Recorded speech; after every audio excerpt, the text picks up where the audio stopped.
sigitisiu kipinaasi naksta ukstutsik pinna. Taguhta istavatsimah pinnana istavas pinnan. Just päätä piihu. Kistä yksettkänavaatua sanoo. Kitkäni tahtuu kipinaani. Naguhtani takipinna. Hän jäi sitä puokamanista. Hän jäi. Hei. Okay. Don't eat yet.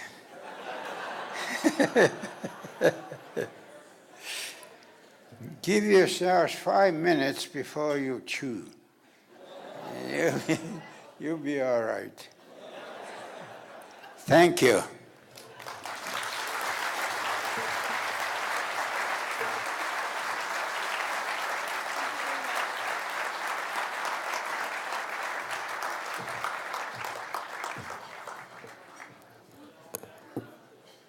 So in those 5 minutes that we're waiting to chew, I'd like to thank the Honourable Elder. I'd like to again welcome everyone. I hope you're, I know we just had a very somber thought, but I hope you're all still having fun. We had a great start last night. We had a great start this morning. Rumor has it that it was one of the best attended breakfasts ever. So we're going to move into a little bit more business this afternoon. And I think that, as someone so rightly reminded me, none of you are here to see me. You're here to see the next person. And that person really fired us up last night. I would like to invite Premier Jim Prentice to take the microphone again. And thank you so much, everyone.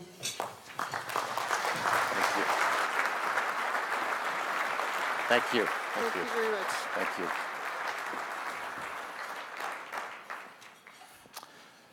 Well, thank you. We're mic'd. Well, thank you very much, Terry.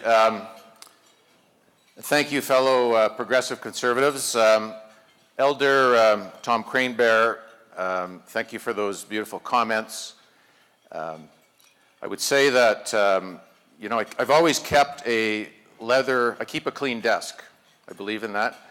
But I keep a leather book on the corner of my desk. I've never really explained to anyone what that's about.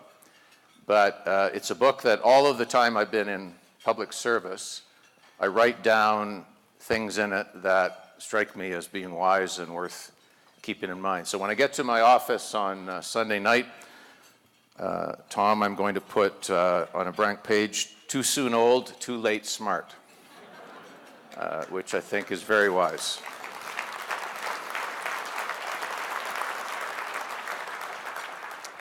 So thank you, everyone, for your welcome. Thank you for your efforts and your loyalty and, of course, your service to the party. And as Terry said, last night was, in fact, a great start to our convention. It was a lot of fun. As promised, it was one heck of a party. And so Karen reminded me at about midnight, as she's prone to do, that I had been elected to be the leader of the party, not elected to be leading the partying.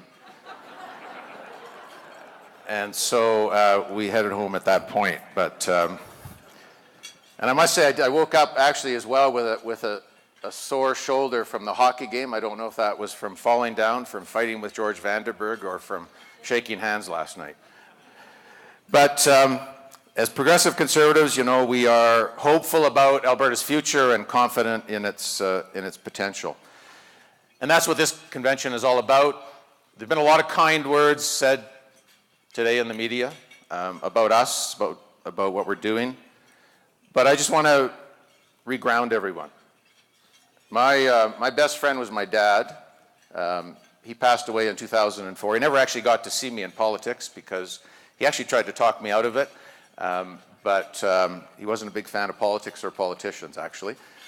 He was a very humble man. He was incredibly modest. He was the youngest guy to ever play professional hockey in the NHL for the Toronto Maple Leafs. To this day, he broke in when he was 17 years old, the youngest guy in history to ever play for the Toronto Maple Leafs. You have to forgive him that it was the Leafs because there were no Oilers or Flames back then. But And he was there briefly. He was there, as he said, for a cup of coffee, but he did make it, and we were always very proud of him. But he always said to me, and so I'm an old hockey player, but my dad always gave me two pieces of advice and that I never forget. And one was every time I headed out the door with my skates on, and I've applied it to politics, he said, Jim, he said, don't ever put your head down coming over the blue line. And that's good advice, because if you do, you'll wake up someday next week. But the other piece of advice that he always gave me, which I really value, and it may be the best advice I've ever received, and it applies, I guess, to hockey, but for sure it applies to politics, and that's that don't fall in love with your own press clippings. Exactly, because you're only as good as your next shift. The last shift doesn't matter. And so that's something that I always try to remember. And so, over years and decades, we've worked as a party to help lead our province toward greater heights and to new frontiers. And where others have seen pitfalls, we've seen opportunities. And where the others have been, I think, critical and negative, we remain optimistic. Optimistic, ladies and gentlemen, about the province that we love and the people with whom we share it. And we are steadfast in our affection for this great sweep of prairie and the foothills, and as Tom Cranebear said, the Rocky Mountains. I'm sure all of you have taken the time, as you should in a busy day, to stop and look out that window and see the Rocky Mountains. And there's not a time where I leave Calgary where we don't crest a hill and see the Rockies with these great big blue Alberta skies where I don't catch myself and get goosebumps and say, I love this place. And today is one of those kind of days. So we're excited as a party. We're excited to see what tomorrow holds. But above all else, we are proud to be Albertans.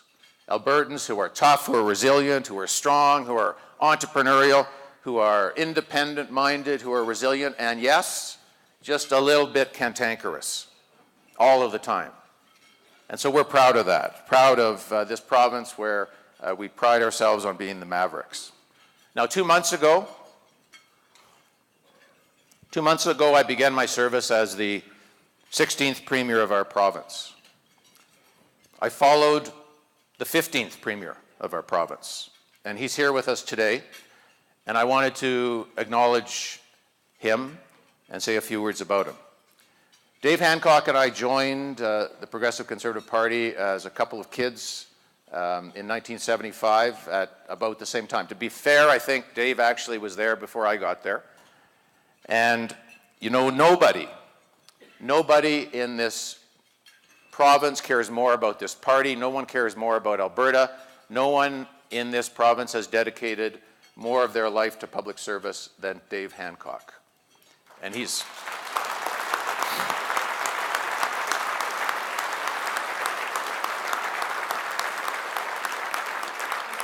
And Dave Hancock served as the leader of this party at a difficult time. He served as the Premier of our province at a very difficult time.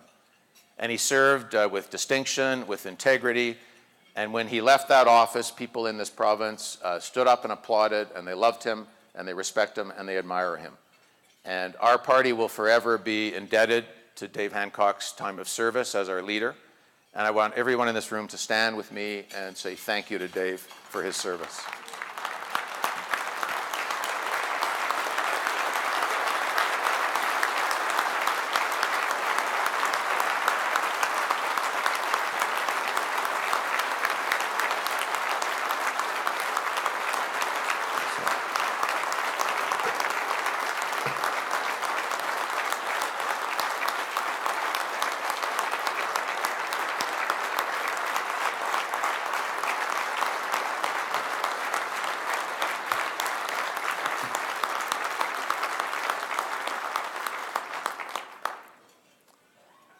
And Dave, to you and Janet and your family, I think that says it all, that response from this crowd. And so thank you from the bottom of our hearts. In all that we said and all that we did, we have made it clear as a new progressive conservative government that we represent new leadership, new voices, and a new way of doing things. And so it is also a new way that we have approached governing. And we call it Alberta under new management. And more than that, we are proud of the new team that we've put together because they embody new management that is determined to move Alberta forward. Now, Albertans are tired, as I mentioned last night. They're tired of the old politics. They're tired of all of the talk, and I'll tell you for sure they're tired of the negativity that they've seen in this province. And so I heard that message loud and clear, as did Thomas and Rick over the course of the leadership race this summer. And I heard it, and you heard it again this fall over the course of the by-elections. In Grande Prairie and Medicine Hat, Red Deer, Westlock, Calgary, Edmonton, we heard the voice of Alberta. The voice of Alberta that is a voice of strength, of decency, of compassion, of resolve. And I heard the voice of Alberta saying this: give us good government, government of common sense, government that acts for the people, and government that we can all be proud of each and every day. That's what we heard. And all of us today, we heard it loud and clear because frankly, you could not door knock a single block in any of those streets in any of those 4 by-elections without being told exactly that by the voters of this province. And so in 8 short weeks, our new government has begun to establish a reputation for common sense, for no nonsense, and for decisive action. And that's how we're going to continue to govern this province. We've shown that our decisions will be based on the people's priorities. Sound fiscal management and a respect and a focus on the core services, including health, education, and taking care of our parents and our grandparents in their elderly years. And we've shown that we are committed to restore trust in government and in the people who serve on behalf of Alberta. And rebuilding that trust is not going to be easy, and it won't happen overnight. It's not about snapping our fingers or crossing our hearts.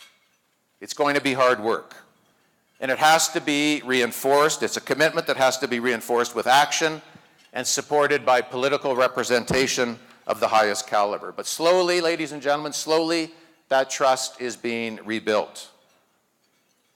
And you know, this is something that I hold pretty close to my heart as the new Premier. And I have made a point, I don't fly around this province in airplanes. From time to time, we will need charters to reach rural Alberta and remote parts of Alberta, but we don't need them to go between Edmonton and Calgary. And so I drive. I drive the same way that other people do. And Karen and I we stop in at Tim Hortons and A&W's just like they do. And we talk to people. We spent this past Monday night in Wendy's in Airdrie. We couldn't get out once we got in, and we couldn't eat our food once we got it, but they loved it. They loved it, and folks, be under no illusions. In every corner of this province, people like Alberta under new management, and that's what they want to see from us as elected representative, and that's what they want to see from their Premier in this province, and that's what we're going to aspire to do. And so slowly, we're beginning to demonstrate, I think, a new and a different progressive conservative government. Now, few in this room would dispute that it's been a tough couple of years.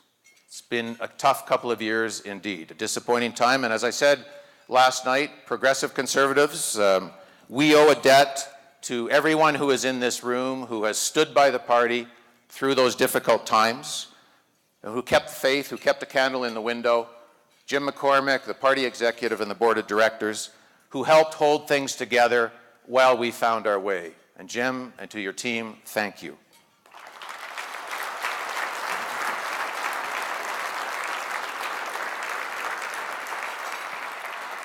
And on October 27th, 4 constituencies in our province were given the opportunity to pass judgment on our new government, on our new candidates, whom I introduced last night, on our new priorities, and on our commitment to do better. And you know, on October 27th, those Albertans did something the media didn't expect, something that the pundits didn't predict, and something that the opposition is still grappling with. Exactly. And they elected in 4 by-elections, 4 ballots, 4 new candidates. They decided to send a message to the new Progressive Conservative MLAs and send them to the Legislative Assembly.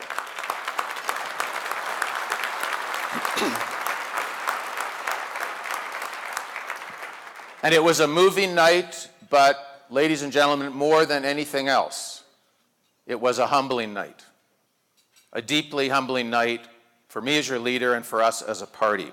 We're all very proud of the effort that were put forward by the candidates, by the volunteers, by their teams, by our caucus, by our volunteers. And it was inspiring. It was inspiring to see Progressive Conservatives come together, ministers door knocking side by side with volunteers, with staff of the party, with volunteers from the party, knocking on doors every night, night after night after night, listening to Albertans and asking for their support at each and every door that we could get to. In my riding, as I said last night, we knocked on 13,000 doors.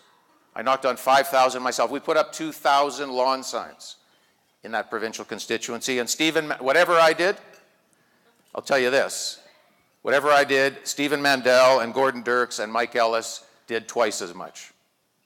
It was that kind of an effort.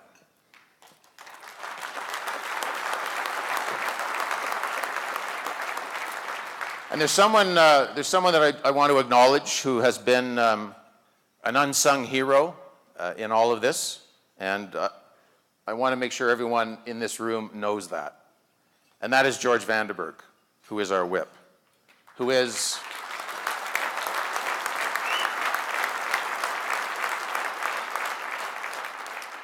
George Vandenberg is the voice of common sense and voice of no nonsense in our caucus and in our cabinet. And I'll tell you, from day one, he has been at my side. He has been a stalwart. He believes passionately in this party. And I'll tell you this, ladies and gentlemen, we would not have had the wisdom or the fortitude it took to win those 4 by-elections without George Vandenberg. So just thank him and join me in saying thank you.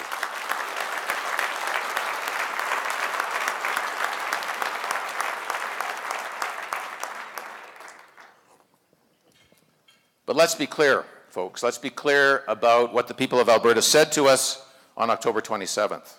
This was not an affirmation of what people saw for the last 2 years, anything but. This was not a sweeping mandate. This was a second chance.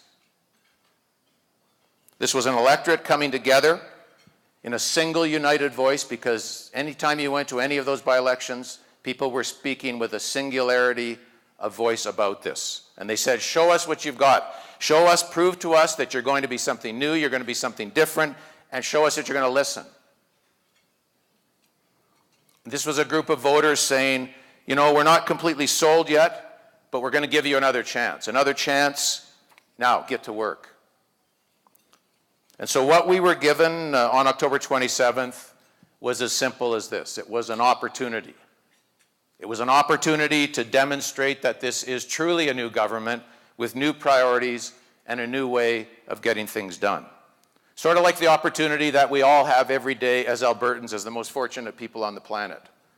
An opportunity to get out of bed, work hard, and be successful, and prove that you deserve it. And you know, I'll never forget, as long as I live, a new constituent of mine who put it this way. I knocked on her door in Foothills, and she said, okay, Jim. She said, we're going to give you another chance. We're going to give you another chance because we believe in you and we believe in what you're telling us and what you're saying. And she said, now please don't break our hearts. And we're not going to. I'm not going to, and this party's not going to, and this government is not going to.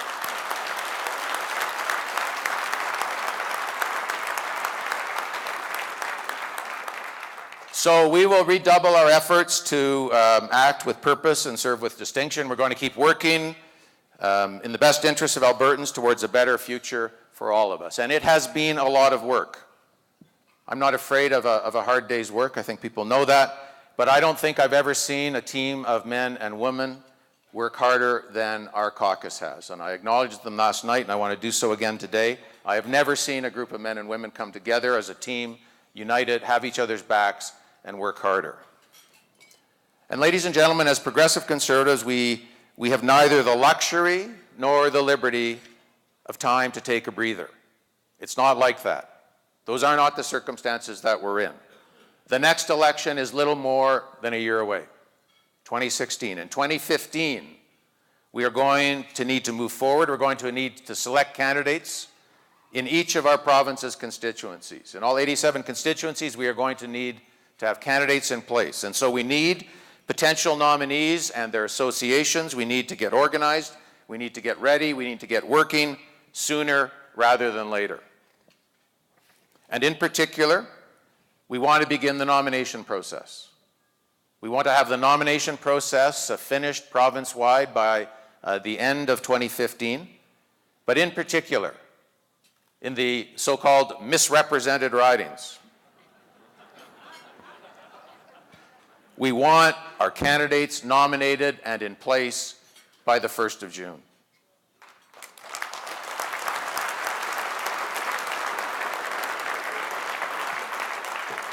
And so we will proceed on a constituency by constituency basis as each constituency is ready.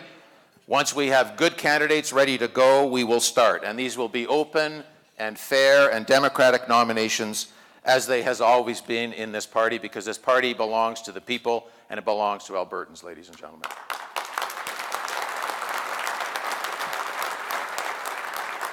And we want these nominations, we want these candidates to have ample time to knock on doors. We want them to have time to meet and listen to people in their communities and to share the message that Alberta is under new management, and to hear what Albertans think about that, to hear what Albertans in their constituencies think about it, and to communicate that input to the Premier and to caucus and to Cabinet, and to begin the process and to continue on rebuilding trust across this province. And I put it that way for a good reason, because as I've made it abundantly clear to our ministers, our job is to act on and to address the priorities of the people of Alberta, not the priorities of the bureaucracy in Edmonton.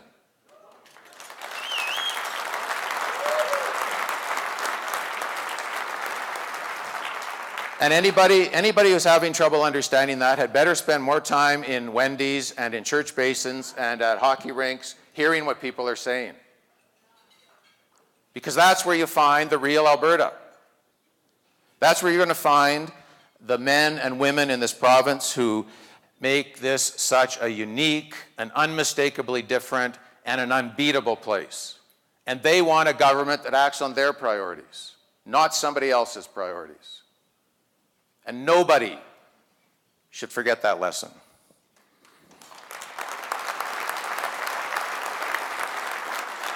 And so to progressive conservatives here in this room and across our province, I say this: our party, I've been a member of this party for 40 years, I'm proud of it. Our party has a remarkable history of service and a history of electoral success. We've helped to build Alberta. We have had past leaders who are political legends in this province. But folks, none of that matters right now, because our focus is not going to be on yesterday, it has to be on tomorrow. And as we look to the 2016 election, we cannot take any part of this province for granted. We cannot take any constituency for granted.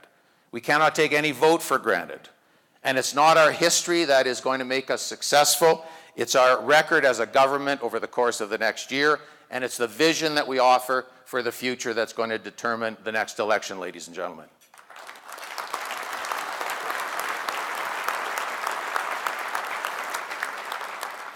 And for sure, it's going to be hard work. And it's our hard work as a party, because we can't do this if we're not a strong political party. We can't do any of this. A government alone cannot be successful. We have to be grounded in every community across this province. And we have to be a party that believes to its core that we offer the best way forward for this province and for the people who live here. And the effort that the people in this room have put forward already is remarkable. In the 40 years I've been in this party, I've never seen people work this hard. I've never seen people more united. I've never seen people more focused on what we need to do, and I'm proud of that. And so we need to carry forward that same spirit of dedication, camaraderie. We need to keep the fires of enthusiasm burning across this province. We need to raise money. We need strong membership rosters. We need in each constituency to have strong executives and boards in place. And yes, we need to recruit great candidates for the next election. We need to come together as never before to knock on every door and secure every vote, because folks, that's how we're going to win in 2016, and that's the only way that we're going to win in 2016. And mark my words, we're going to.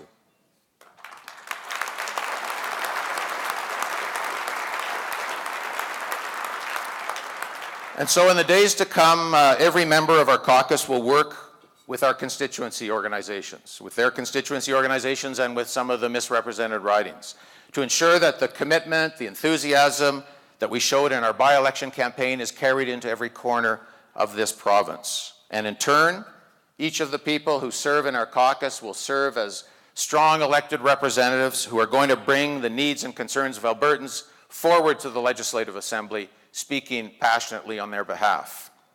Because, ladies and gentlemen, good government and good policy always begins with the people.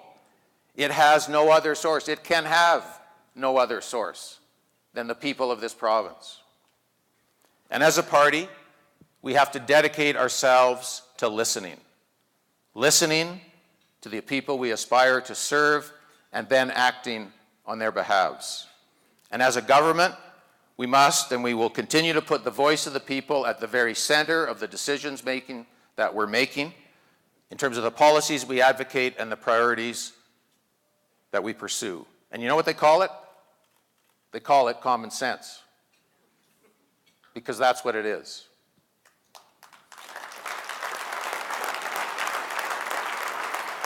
And so Albertans will see us delivering on this pledge as we advance on our 5 priorities. Firstly, a commitment to prudent and proudly conservative fiscal management.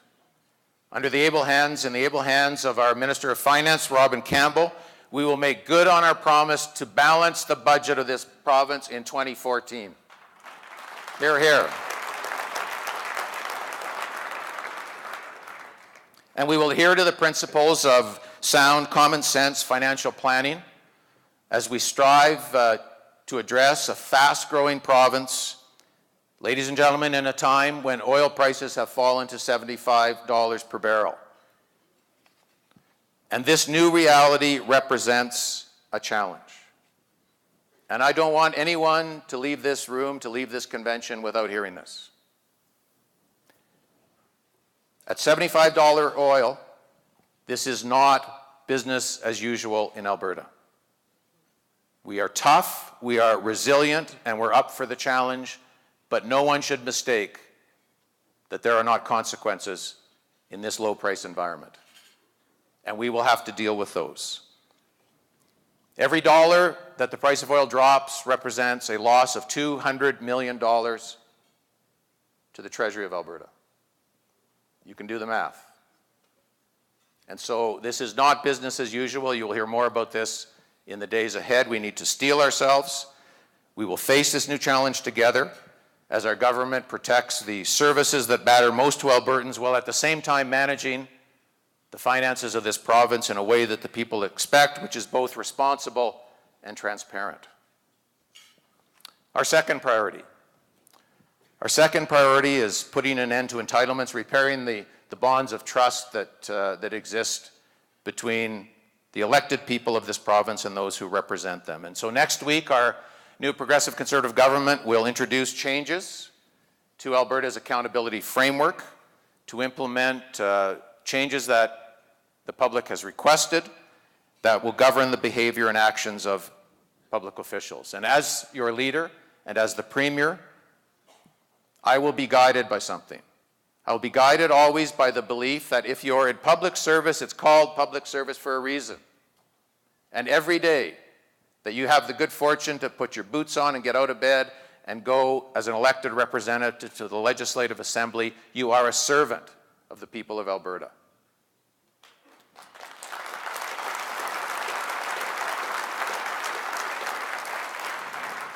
And I know it isn't just about rules and directives and laws. People break rules, I get that. And that's why it's about entrenching the values that people want to see, that Albertans want to see in the conduct of the Premier, of their Premier.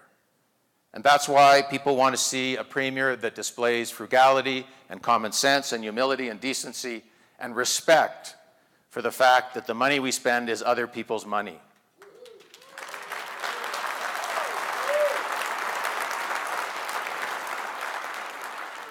And every day that I'm in this position, I'm not perfect, but every day I'm in this position, I will work hard to try to make sure that we keep that trust and that we earn that trust of Albertans and that they see those values.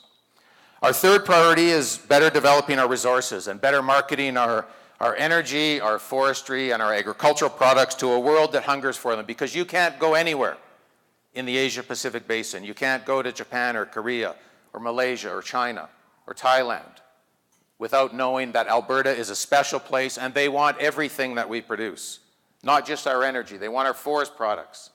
They want our agricultural products.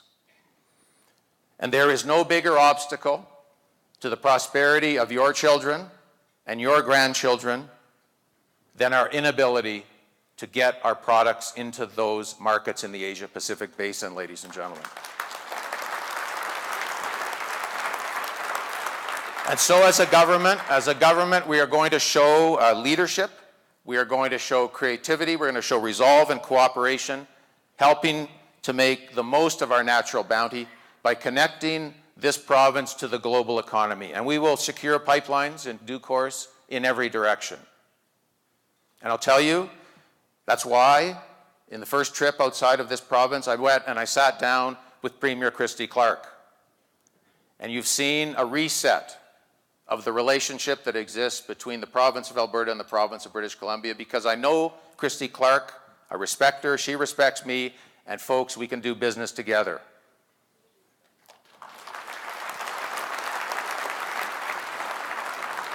And so we have resolved to focus our collective efforts on the Asia-Pacific Gateway and accessing the markets of which I speak.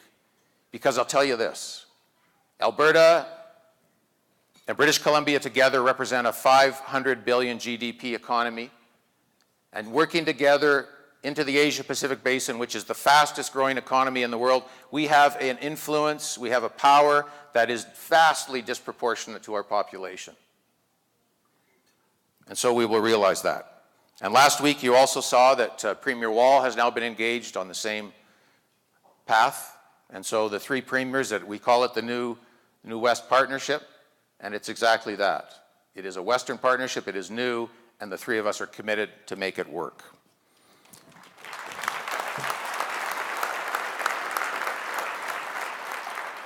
And folks, as we do so, as we work with our partners, which will include British Columbia and which will also include the First Nations of this province and the First Nations of British Columbia, we will redefine ourselves, we will redefine Alberta as an environmental leader. We've begun to establish Alberta as a province committed to responsible energy growth and respected for our stewardship of the environment. There is a lot more to do in this respect. And you know, this comes naturally to me because I was raised in the Rocky Mountains in mining towns. I'm a conservationist. I'm a passionate fly fisherman. But even if you view it from a practical point of view, we must be environmental leaders, because if you're in the energy business in the 21st century, you're in the environment business. If you're in the forestry business, you're in the environment business. And if you're in the agricultural business, for sure, you're in the environmental business. And you know, in my journeys around this province, I have never met a single farmer or rancher who in their heart of hearts is not a passionate conservationist and cares about the environment. And so we will. And so we'll either be leaders in the environment here at home and around the world, or we will be left behind. We'll be left behind to market our energy solely into an increasingly congested North American marketplace and directionally limited in the same way in forestry and agriculture. And so we must secure access to new markets. And I've never, for an instant, ever suggested that the United States is not our most important customer, and they will always be our most important customer. The point I make is they can never again be our only customer.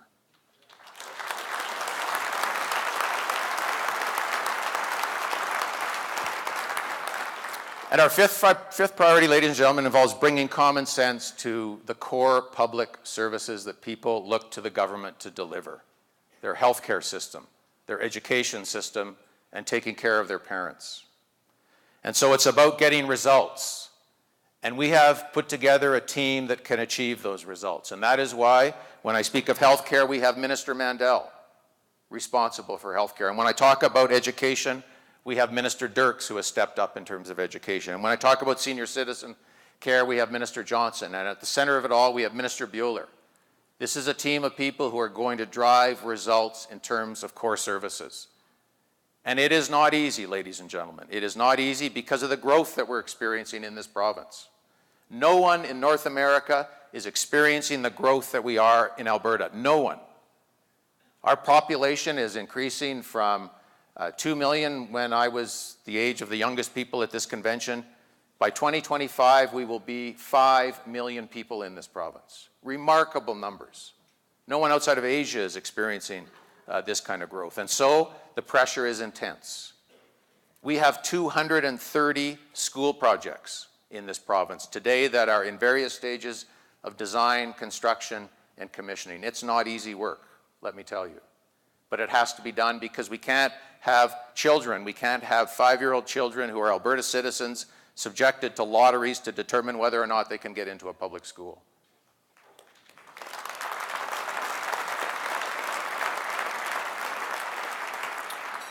And it's going to mean meeting the needs of seniors, meeting the needs of seniors without bringing our healthcare system to a standstill. And this is the challenge. And again, our problems are not unique. I was fascinated in talking with Premier Wall that Saskatchewan is facing the same problems we are directionally, the same challenges. What's unique about Alberta is the scale of what we are facing. And so above all, ladies and gentlemen, it means making responsible use of resources entrusted to government to deliver the services that Albertans expect. And this was difficult enough to begin with. I can assure you it's going to be a lot more difficult if oil prices stay at $75 per barrel. And so we will deal with that. And this province is tough and resilient, and there is no question about the long-term strength of our energy sector, and so we will get through this. But we'll only get through this if the government is strong and if this party is strong and is united. And so working from these 5 priorities, ladies and gentlemen, our new Progressive Conservative government has made a fresh start. Alberta is under new management. And we've started about the task of making progress in critical areas. But if we've learned anything so far, it's that what we have been given is the opportunity simply to work harder and to strive to be even better. And that work begins in earnest on Monday. On Monday, we will speak to Albertans through a new throne speech, a speech from the throne that people will hear for the first time. We will explain how our legislative agenda will allow us to further deliver on the needs and priorities of Albertans.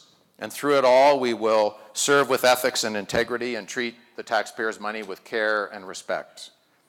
And as Progressive Conservatives, we continue to be hopeful about Alberta's future, confident in Alberta's potential. The place that we live in, this province that we live in, the province that we love is so rich in possibilities and so deserving of the effort of all of us, and we should be proud to have a chance to be part of that. I've said to people, you do not win a bigger lottery in life than to be an Alberta citizen. But success is never assured. To be a citizen of such a province that is wild and free and glorious, to be an Albertan is something truly special. And ahead of us, there will be tests of character and of commitment, and we will endure them. And there are going to be challenges along the way, as there always have been, and we will overcome them. And even as we reflect on the proud history that we've been able to forge, we will recommit ourselves each and every day to the task of continuing to build Alberta for this generation and for the generations that follow. A province that is fair and more compassionate, a province that is stronger and more prosperous. And together,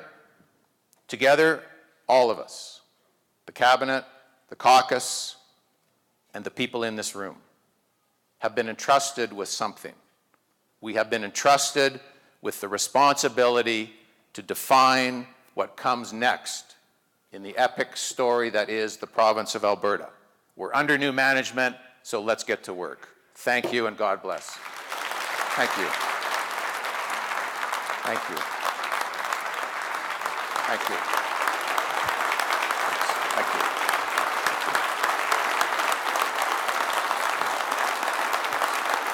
Thank you.